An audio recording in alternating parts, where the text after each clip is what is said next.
Ladies and gentlemen, before I introduce the principals, in the ring at this time, promoter Lamoris Furness.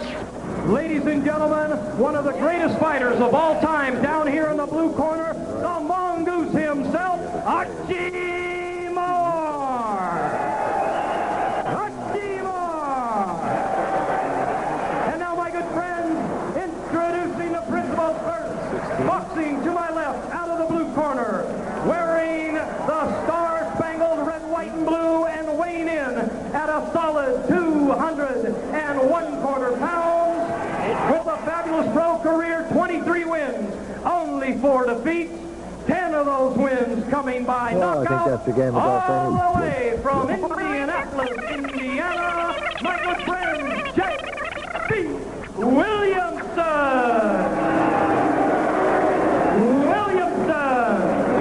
And his opponent, boxing out of the blue corner, he too wearing the star-spangled red, white, and blue, and he needs no introduction to worldwide boxing fans. He electrified all of the world in 1968 in Mexico City, and he brought us home a gold medal. This man has went on to a brilliant pro career. He's the former world heavyweight champion with a fine pro career, 60 big wins and only 2 defeats. 58 of those 60 wins coming by knockout from the Bayou City, Houston, Texas, on his way back to one more world title. Ladies and gentlemen, I give you George Foreman.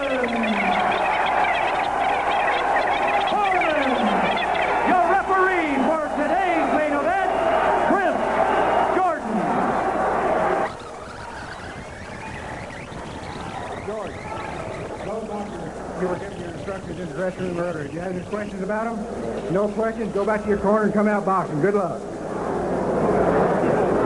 Some people wonder, Hugh, why the referee gives the instructions in the dressing room. Because when you bring the fighters to the center of the ring, the last thing their mind is on listening to the referee. Right. A scheduled 10-rounder, we must add that George Foreman has not gone 10 rounds. First, he went in 7. He went with Mark Young out of Miami. Round number 1 of a scheduled 10-rounder, and we're seeing J.B. Williamson doing pretty much what he's going to have to do, and that's stick and move and stay out of harm's way, because when Big George starts landing those shots, most people go down. You know, I earlier brought up the question of George Foreman's stamina. Well, in the gym, he spars 15 straight rounds with no rest, 45 minutes. Just every 4 or 5 minutes, he throws another sparring partner. J.B. Williamson in the red, white, and blue trunks trying to get things going here. Round number 1, our main event, George Foreman, fight number 17 on the comeback trail. 16 previous wins, all by knockout. Again, we might add some suspect competition, but he does stay busy. George is adept at picking off blows, parrying blows with both hands. His jab is something which is often as powerful as many gentlemen's big right hand. A jab is devastating. Good body shot by Williamson. Actually, it was after a couple of jabs against Guido Trane of Italy that he pretty much just gave up.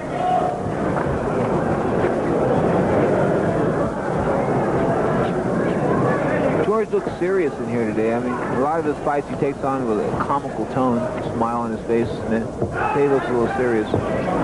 George got down to about 240, but now weighing in at 255. He feels his weight is not a factor. He's not a speed guy, never was. Big right hand landed by J.B. Now he ties up George.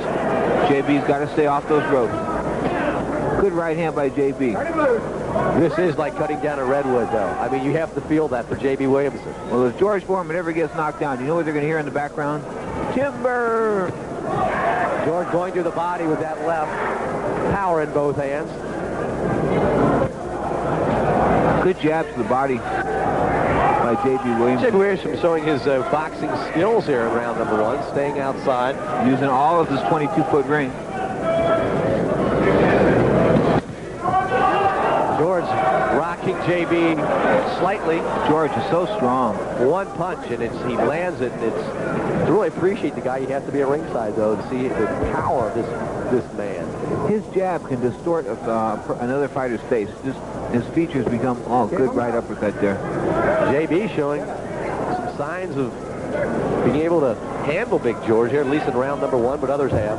Now George getting on the horse and trying to chase down JB. Round number 1 of the scheduled 10-rounder. George Foreman, the large man with no hair, against J.B. Williamson in the red, white, blue trunks. Round number 1 is in the books. George heads back to his corner, as does J.B. Williamson. Archie Moore, the legendary Archie Moore, who fought for a world title at age 42, is working the corner as he has since the comeback began back in March of 1987. Yeah. Archie Moore, one of the greatest light heavyweights of all time. His fight with Yvonne Durrell will always go down as probably the greatest light heavyweight fight in history. Interesting note here that George Foreman is in such good shape, he does not sit. He does not sit between rounds. Well, they bring him in a bar stool. I mean, most... Okay. As we get a look at J.B. Williamson, Champ Chaney working that, as you see, and a good round for J.B., one of which he probably won on the judges' scorecards. He won it on my card. George isn't worried about judges' scorecards. He's been scoring knockouts, 16 straight. And one day in Toronto in 1975, he fought 5 different people, and in 3-round exhibitions, winning all 5. He said he was bored. He needed a bigger challenge.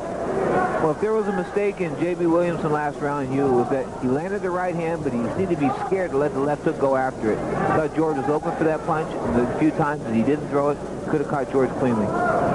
Certainly an upgraded competition, as you see a very well-schooled J.B. Williamson in good shape at 200 pounds. George trying to cut off the ring. And you have to wonder that, are these punches even hurting George Foreman? He continues to plot for it. The jab now. The jab out there 3 times, 2 landing very well. J.B. slightly off balance throwing blows there.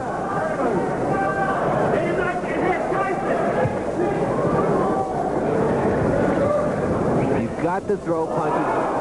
A big was off balance. Off balance as J.B. kind of doubles up, but it was because he was off balance. Now he tries to work inside George with a very, very determined look at his face. 2 minutes to go in round number 2. George just missing wildly with the right. If it lands, 3 people go down. As slow as George is, though, J.B. should be feinting him and get him to react to a feint, and then bang, move into a combination. George starting to land more consistently here. The jab and now the right. Yeah. George just bend it down. Look at those. You can hear those shots here at ringside. George throwing wildly, but the jab is out there. Now he's going to windmill right up here, right above us. J.B. Williamson trading with George Foreman. Not a wise thing to do. Yeah, J.B. got the better exchange there. Little right hand as he exited the corner. Round number 2 of the scheduled 10 round in the Moody Center in Galveston, Texas. Humilay ringside with Pedro Fernandez. And George Foreman looking a little better here in round number 2 than he did in round number 1, catching J.B. Williamson with a number of shots, including that overhand right. He continues just to walk forward. Looks like J.B.'s hurt a little bit there. J.B. is leaning heavily on George Foreman. Yeah. But fighting back again. I'll say one thing about George, though. He's starting to suck wind. A low blow. Low, real low. Oh.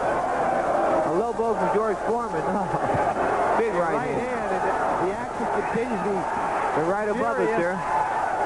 George trying to land those big shots, just missing J.B.'s face with that big right. J.B.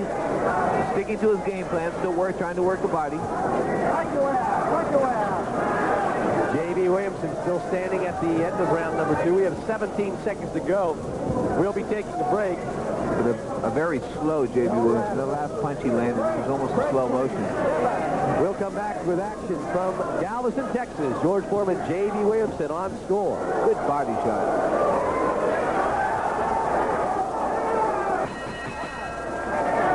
Williamson, the Moody Center in Galveston, Texas, and George Foreman had a lot better second round than he did first. J.B. Williamson looked like he was sucking some air between rounds 2 and 3, but he's back on his toes and trying to stay outside. Well, J.B. Williamson fought March 17th in Bedford, Kentucky, and scored a first-round knockout. Before that, his last fight was in April of 1986 when he lost the championship to Dennis Andrews.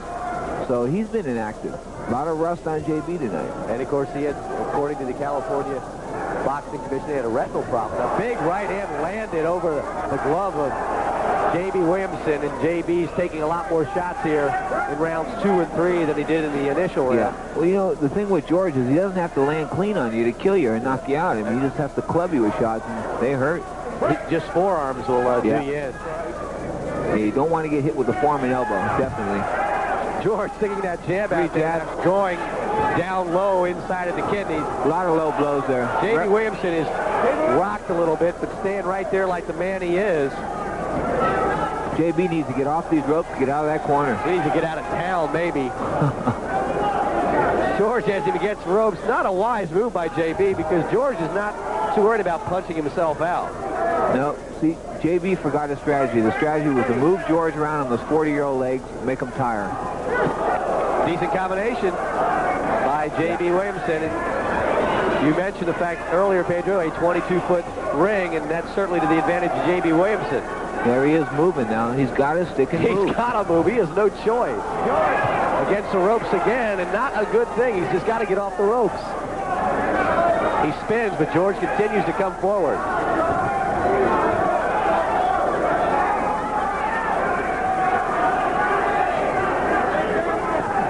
Big George Foreman in the white trunks. Round number 3, and the former light heavyweight champion, J.B. Williamson, in the red, white, and blue. And having a good round of it here in round number 3 after George looked like he was taking control in round number 2. The jab out there. Get out of that corner.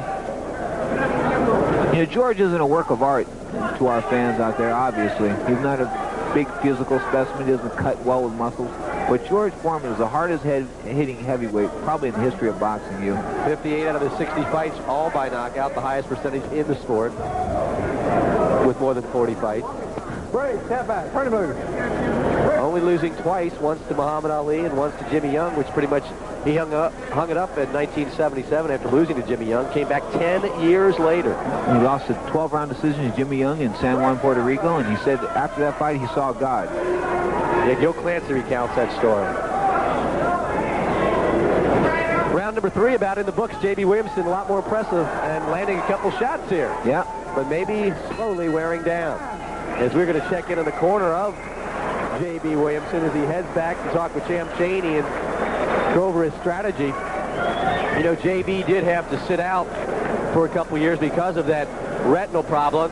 Alleged retinal problem. But he says there was no problem. He talked about that earlier today. I went to New York to fight a fight in which a doctor there said I had torn retinas in both eyes. And a fight was canceled. I returned home, and I had 2 or 3 examinations after that, and all the examinations I had proved that I had no torn retinas whatsoever. J.B. Williamson saying the diagnosis by the New York doctor was incorrect. He had no retinal tears and actually lost, I guess you'd say, 3 years of his boxing career because of the misinformation. And he's launched some litigation over that. And supposedly he's in the... they're going to go into deposition pretty soon. Round number 4, once again, George Foreman not sitting between rounds, as has been his custom since he came back in March of 1987. J.B. Williamson still looking rather fresh, staying outside. That's when he's done his best work.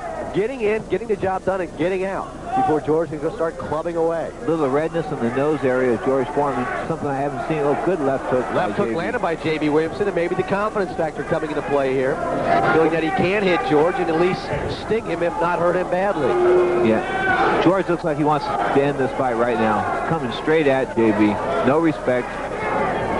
And when you see George get hit like that, you ask yourself the question, if he would fight Mike Tyson, one of the better punchers in the light heavyweight, in the heavyweight division of all time, what kind of damage would Mike Tyson inflict? Well, you know, Mike Tyson has that peekaboo style. All the Gusty Amato fighters basically have it. Floyd Patterson had it. And Mike Tyson has it. And personally, I think that style is employed because of the fact that their chins aren't that good. A big combination. Yeah. Great body shots landed by Big George, but JB's still standing there, but he's got to get out of the corner because he only gets hurt over there. Yeah. George landing right to now the right, another right, and JB gets turned around. Yeah. JB just a little wobbly there. JB looking much like he did in round number 2, and George coming on right now. George Foreman looking for his 61st victory of his professional career, which spans 3 decades. Just missing with a wild right. You feel the draft on that. He felt the wind, and he's landing now with just with short chopping shots. And JB absorbing all of them. JB's ready to fall. JB might have had enough. The proud Marine looks like he's ready to go. At age 32, he wants no more. He could be letting George shoot his wad here. A low blow landed by J.B. Williamson. It's the first by him. George landed many. 1 minute to go here in round number 4. A big round for George Foreman. But J.B. now getting that second win and landed some nice shots himself. And there seems to be a cut over the right eye of J.B. Williamson. Yeah. He's absorbed some big shots. But he's coming off the ropes and landing some shots himself. If JB makes it back to the corner, Champ Chaney's got his hands full with that cut. George will not let him get out of there. Body shots, head shots. JB coming back. Pounding away. 30 seconds to go in round number 4. Action-packed. George really warming up here. Landing another right. JB is ready to go. He's very wobbled. But he's game. As I said earlier, there's no dog in J.B. Williams. No doubt about it. He's shown tremendous heart here. He's taken some big shots like those two right there. George zeroing in. We'll come back. Action of round number 5 after this. To slow down tremendously, but he comes out with a blow between rounds number 4 and number 5, and he looks like he's got the spring back in his step, and George continues to plod forward. Yeah. JB's looking good on moving on that little bicycle of his. He's got to move around the ring. He does. I think that was more of a slip, not a problem. JB's tired. JB's a tired fighter. Well, you know, you get tired pressing against bigger guys. When I sparred with bigger guys in the gym, they used to wear me out right away, even if I was a better fighter than them. I mean, even he's staying outside and landing some nice shots, but, you know, George almost looks impervious to pain. That sounds ridiculous, but he's taking some big shots. He's just pounding away. Well, I think Foreman could beat people like Damiani and Deploy and people like that. I really think that he's a legitimate challenger for heavyweight champion Mike Tyson. Speaking of Damiani and Deploy, they'll be fighting on Score next Saturday afternoon. Johnny Deploy and Francesco Damiani from Pesaro, Italy for the World Boxing Organization Heavyweight Championship. Next Saturday, May 6th on Score. Deploy, Damiani. The WBO title. Yes, sir. Oh, big left hook. JB's in trouble. JB is hurting. Maybe he's posturing here. He looked real. That's a weird posture if he's posturing. No, maybe you're right, Pedro. No, that's not. He's hurt. He's ready. That referee stopped the fight away. Yeah. George Foreman gets at 140 of round number 5. The crowd not too happy with that. Pounding away as they embrace that center ring. Another impressive performance by that gentleman right there, all 255 pounds of him. It doesn't go down as an artistic success, but he continues to pound and pound away at his opponents, getting win number 61 of his career, 17 straight on the comeback trail. Your comment? Hugh, he's not an artist. He's a brute. He's a slugger. Yeah, and a 5th round knockout for George Foreman. The referee, of course, was Chris Jordan, who said, "I have seen enough." And here is the action. 140 into round number 5. The uppercut got things going as the left comes over, nails him on the top of the head, and then it was target practice for Big George. And that's certainly one of the more dangerous participation sports down here in Texas. George had actually walked past JB there on the ropes. But he goes right back to work, coming in. George was looking for the referee to stop the fight. George doesn't want to hurt people. He just wants to win. Yeah. There's the left, and then the right, and then another left, and the overhand right, and then the left. We go on and on that. Chris Jordan, the referee, had seen enough of the brutality. George Foreman pretty much stepped back, took a look at his work. We'll come back and announce the official time of the knockout from Galveston Moody Center after this. Stay with us. How long